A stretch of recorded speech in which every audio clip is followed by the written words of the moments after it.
ನಮ್ಮ ಕೋಲಾರದಲ್ಲಿ ಒಂದು ಒಳ್ಳೆ ವೈಟ್ ಪಲಾವ್ನ ನೀವೇನಾದರೂ ಟ್ರೈ ಮಾಡಿದರೆ ಕಮೆಂಟ್ ಸೆಕ್ಷನಲ್ಲಿ ಕಮೆಂಟ್ ಮಾಡಿ ಎಲ್ಲಿ ಟ್ರೈ ಮಾಡಿದ್ರಂತ. ನನಗಂತೂ ಈ ಜಾಗದಲ್ಲಿ ಸಖತ್ ಇಷ್ಟ ಆಯಿತು ಕಣ್ಣ. Raghavendra tiffin centre, municipal complex, Kolar. ಏನೇನು ಐಟಮ್ಸ್ ಸಿಗುತ್ತೆ ನಮ್ಮ ಹತ್ರ ಭಾನುವಾರ ಬಿಸಿಬೇಳೆ ಬಾತು, ಇಡ್ಲಿ ವಡೆ, ಪೂರಿ, ಚಿತ್ರಾನ್ನ. ಸೋಮವಾರ ಟೊಮಾಟೊ ಬಾತು, ಇಡ್ಲಿ ವಡೆ, ಪೂರಿ, ಚಿತ್ರಾನ್ನ. ಮಂಗಳವಾರ ಪಲಾವ್ ಸಿಗುತ್ತೆ. ಮಾಮೂಲಿ ರೈಸ್ ಬಾತ್ ಚೇಂಜ್ ಆಗ್ತಾರೆ. ನಾನು ಫಸ್ಟ್ ಟ್ರೈ ಮಾಡಿದ್ದು ವೈಟ್ ರೈಸ್ ಬಾತು, ಸಖತ್ತಾಗಿತ್ತು. One and only place in ನಮ್ಮ ಕೋಲಾರ ಅಂತ ಹೇಳೋಕ್ಕೆ ಇಷ್ಟಪಡ್ತೀನಿ. ಆ್ಯಂಡ್ ಹಾಫ್ ಚಿತ್ರಾನ್ನ ತೊಗೊಂಡ್ವಿ, ಸಖತ್ತಾಗಿತ್ತು. Simple taste. ಇಡ್ಲಿ ಅಂತೂ ಬಿಸಿ ಬಿಸಿಯೇ ಸಾಫ್ಟಾಗಿ ಕೊಡ್ತಾರೆ. ಆ್ಯಂಡ್ ಇವರ ಚಟ್ನಿ ಅಂತೂ ಅಲ್ಟಿಮೇಟ್ ಟೇಸ್ಟು. ಕೆಂಪು ಚಟ್ನಿನೂ ಸ್ವೀಟಾಗಿರುತ್ತೆ ಕಣ್ರಿ. ಆ್ಯಂಡ್ ಪೂರಿ ವಿಚಾರಕ್ಕೆ ಬಂದರೆ ಪೂರಿ ಅಂತೂ ಆಯಿಲ್ ಫ್ರೀ ಅಂತ ಹೇಳೋಕ್ಕೆ ಇಷ್ಟಪಡ್ತೀನಿ.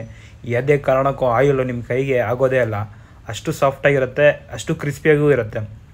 ನೀವೇನಾದರೂ ಕೋಲಾರ ಸುತ್ತಮುತ್ತ ಇದ್ದು ಕೋಲಾರಿಗೆ ವಿಸಿಟ್ ಮಾಡಿದ್ರೆ ಖಂಡಿತವಾಗ್ಲೂ ಈ ಜಾಗನ ಟ್ರೈ ಮಾಡಿ. ಕಂಪ್ಲೀಟ್ ಡೀಟೇಲ್ಸ್ನ ಡಿಸ್ಕ್ರಿಪ್ಷನಲ್ಲಿ ಹಾಕಿರ್ತೀನಿ, ಹಾಗೂ ಕೋಲಾರ ಫುಡಿನ